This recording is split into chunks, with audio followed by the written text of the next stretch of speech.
Today it's tennis time on RHD, and we've got the newest Wimbledon champion, Iga Swiatek, after defeating the last standing American, Amanda Anisimova, in the final. And Swiatek didn't lose a single game in her historic 6-0, 6-0 final. This was the first women's Wimbledon in 114 years where one player couldn't win a single game. She now has 6 Grand Slam titles and has done so on all 3 surfaces, clay, hard, and grass, which we talked a lot about on RHG here last week. So it's kind of cool to see that come to life there. Kasey, I thought of you immediately about that. But here's Swiatek on how the ranking did or really didn't affect her going into this tournament. Well, honestly, it's not about the rankings. It's about what place you are at the moment, and like my ranking I wasn't number 1 from the beginning of the year. So I for sure I missed that, and I would love it to be differently. But other girls, played amazing tournaments. I didn't play China Swing, so obviously I knew that my ranking is not going to be high, especially when I have so many points to defend on clay. But I would say really, especially here, it didn't really matter because I focused so much on just developing as a player and figuring out how to play better on grass that my mind was busy with that instead of points and rankings. Yeah. Congratulations. Thank you. How will you celebrate this evening? I don't know. Not eating pasta and strawberry. Well, I'm gonna go with something more crazy than pasta and strawberries, but I don't know. I heard I have 2 hours of media, so first I'm gonna focus on that. Well, I hope she goes with something a little more exciting than pasta and strawberries. But I mean, right then and there, when you have 2 hours of media, you're kind of locked in. You're like, I don't know if I can focus on anything else. But I did love how she just said, hey, my mind was preoccupied by just the surface that I was playing on, and I couldn't focus on the ranking. Yeah, absolutely. And you really can't, because the reality of it is kind of what we talked about here on RHD beforehand.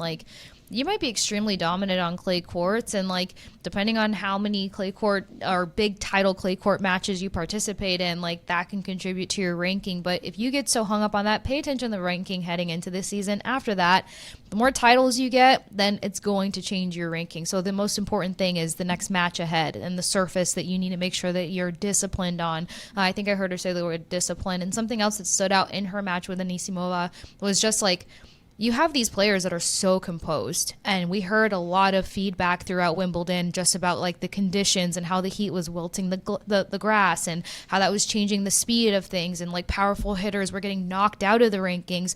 So for her, when you're hearing that all these conditions are kind of wilting, no pun intended, on players' mental, you don't want to fall into that trap. You have a match to do. You need to serve into your biggest assets, your biggest skill set. You need to figure out how you're going to adjust if certain things are not going to go your way because of the conditions that you're hearing about. And I think that is also why she came out on top. Right. And you can control that past when it starts, right? Once it starts, yes, it might matter on your seeding and if you can even get into the tournament. Totally, there's a lot of stress there because this is your livelihood. This is your career.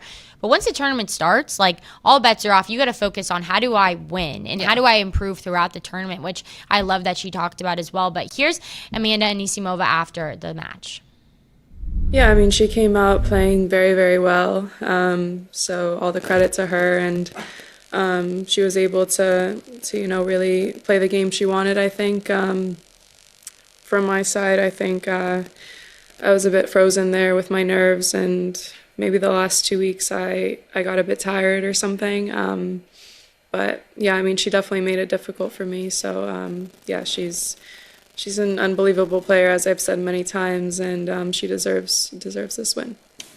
Yeah, I mean, it was a bit tough to digest, obviously, especially during and right after. It's not how I would have wanted my first Grand Slam final to go, but I think I was a little bit in shock after as well. But I told myself I'll definitely come out stronger after this. I mean, that's not an easy thing to go through, losing 0-0 in a Grand Slam final. But if anything, I can look at it as a positive and something that I can look at as motivation going forward. And obviously, there's a lot of things I need to do to progress. It's very rare, I feel like, that we hear professional athletes say I had nerves Yeah. or I froze. And so I was a little in shock just hearing that initially. Like, yes, people had been talking about that's the reason that she did crumble and wasn't able to win a game. But for her to come out and say that is really strong and vulnerable. You do have to do it, I feel like, in that position with how the outcome ended up being. But I thought it was really impressive that she was even able just to say that. Yeah, well, I think it's impressive for a number of reasons, but one to focus on is the fact that she just came back from a mental health break, you know? And the last thing that you want to do is put too much expectation on yourself. So I can imagine what her battle was like of just kind of trying to stay even keel. You're going to your first Grand Slam title. I'm sure that wasn't particularly in view, but it wasn't taken off the table. Then you get there and, like, the last thing is being shut out of any sort of match, not being able to have any sort of response. And something else that was a heavy conversation around Wimbledon this previous year was like the best matches were because of the best responders. Taylor Fritz, for instance, like he had so many great responses versus Alcaraz that for a minute there, you're like, holy crap, can he keep this interesting? Can he maybe take over this match? So her inability to respond is something that's obviously going to weigh heavy on her, but how she weathers that storm mentally after coming from a mental health break, I think speaks heavily to her even being able to put that into perspective and take responsibility for being frozen and all of the things that she said in that, because I mean, you and I have seen some crazy interviews from tennis people where she could have got up there and just been like, not my best match, and just shut up. Totally. No, and a lot of people have different responses in those hard moments. And I think what's unique to Anisimova is, like you said, the mental health challenges that she actually stepped away from tennis in 2023 after, making that decision. But she used that time to do something really cool. She made artwork and she gave the proceeds to mental health charities, which I thought was awesome. But having just overcome recent adversity in her life, it's like she knows exactly how to go through things that are just, beyond your comprehension. She probably never could have dreamed in her wildest dreams that this final would have gone that way. And she probably never could have dreamed, other hard things that she's walked through in her life. So yes, some athletes are able to respond quicker than others in certain ways in game. And unfortunately for her, it just didn't go her way. But I really do feel like because of what we've seen her do throughout her life and throughout her career so far and just getting to that game, we'll be able to see this player come back on top. But someone who had a really funny response after one of her tournaments, after her match, is Sabalenka. So let's hear what she had to say. No. Good You're afternoon. not gonna see Roland Garros press conference, so anyone who was waiting for that, you can leave right now. Okay. Yeah, I mean, she was a better player.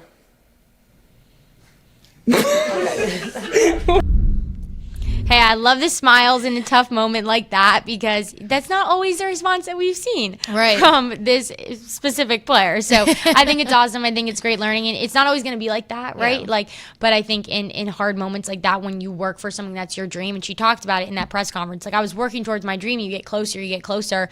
Being able to laugh about it is awesome, because you're going to have months and years and the rest of your life to think about how that went. Yeah, and then it's also kind of like a wayward way to take responsibility for the post-Coco situation that she was in, to just kind of try to make light of it. She did take to social media to apologize. I know that it's more of a reputable thing of her just kind of having these tough press conferences, but she's another tennis player, an amazing journey. And there was a documentary on the fact of like how close she is with her dad, and her dad passed away. So like every match for her, I think, runs really deep in terms of like approval and like trying to match his success. I think actually he was a hockey player, if I'm not mistaken. So like she has this other internal conflict going on to just kind of connect with somebody who's no longer here. But most people around her, other documentaries talk about how bubbly she is outside of her competitiveness. So it is fun to see that. This was the first glimpse of bubbly I've seen from her, but her competitiveness really her shines competitive through. is on the forefront always, but I think there's a little bit more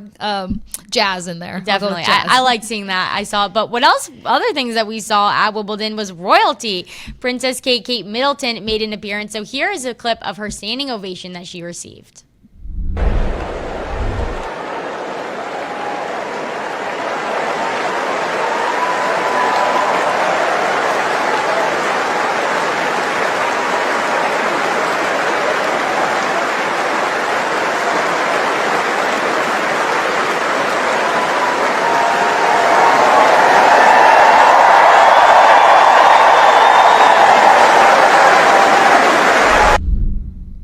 That was so loud I could hear blanging through I almost had to like turn earbuds. down my earpiece. I love it. My mother loves the royal family, like loves following it. She loved mainly Princess Kate or Kate Middleton now. And so had to get that in there for her watching the show today. But I think it's such a cool tradition in part of tennis. Oh my God, it's one of my favorites. And funny, both of our moms actually, my mom was born in Trinidad, so they were under English rule forever. So yes, everything is through the monarchy No way. and celebration of the monarchy. Yeah, we actually, most of the women in my family carry the middle name Elizabeth in honor of Queen Elizabeth. This is wild. I know. Casey. There's I feel always like I some learned random something new about Casey today. I got rollerblading and the ties to the English family, royal family, royalty. Yeah, the love for the royal family. The love for the royal family. Which can go back and forth for some people, but we won't get into that. With that said, though, Kate Middleton, my family's a huge fan of them. When I went to England a couple years ago, I brought my mom back so much like memorabilia and stuff, but to see her there, and she looks amazing. I remember, I think it was just last year, right before Wimbledon, that they were talking about her cancer prognosis, and nobody knew why we weren't seeing her around much and stuff. And then we found out she was going through this battle and